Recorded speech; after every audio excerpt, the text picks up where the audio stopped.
টেবিলের সামনে বসলেই কি তোমার প্রচণ্ড ঘুম পায়? বইয়ের পাতাগুলো খুললেই কি মনে হয়, আজ থাক, কাল থেকে একদম ফাটিয়ে পড়ব? আর এই কাল কাল করতে করতে কতগুলো দিন, কতগুলো সপ্তাহ তুমি পার করে দিলে, একবার হিসাব করে দেখেছ? যখন তুমি পড়ার টেবিল ছেড়ে মোবাইলের স্ক্রিনে আঙুল ঘষছ, রিলস বা শর্টস দেখছ, ঠিক সেই মুহূর্তে তোমারই বয়সী কোনো এক প্রতিযোগী দিন রাত এক করে টেবিলে পড়ে আছে। সে তার স্বপ্নের দিকে এক ধাপ এগিয়ে যাচ্ছে, আর তুমি অজুহাতের আড়ালে লুকিয়ে প্রতিটা সেকেন্ড পিছিয়ে পড়ছ। পড়াশোনা কঠিন লাগে, মনে থাকে না? মনে রেখো, টেবিলে বসে থাকার এই কষ্টটা সাময়িক, কিন্তু পরীক্ষার হলে বা ভবিষ্যতে ব্যর্থ হওয়ার পর যে আফসোসটা হবে, সেটার কষ্ট সারা জীবনের। তোমার বাবা মা তোমার দিকে এক বুক আশা নিয়ে তাকিয়ে আছেন। তাদের সেই ত্যাগ, সেই পরিশ্রমের মূল্য তোমাকে দিতেই হবে।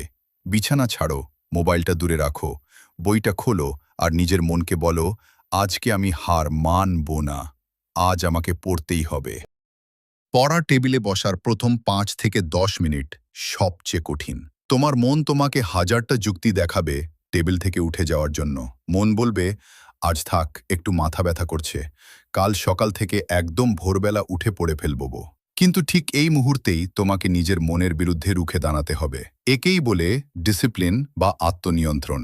মোটিভেশন তোমাকে হয়তো পড়া শুরু করতে সাহায্য করবে, কিন্তু এই ডিসিপ্লিনই তোমাকে প্রতিদিন টেবিলে ধরে রাখবে। অনেকেই অজুহাত দেয়, আমার তো ভালো রেজাল্ট করার মতো মেধা নেই।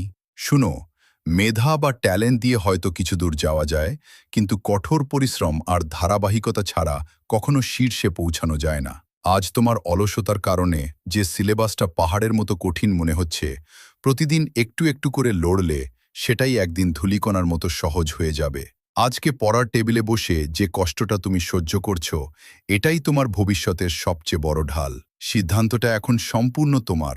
আজকে কয়েক ঘন্টা কষ্ট করে সারা জীবন মাথা উঁচু করে বাঁচবে, নাকি আজকে একটু আরাম করে সারা জীবন আফসোসের আগুনে পুড়বে।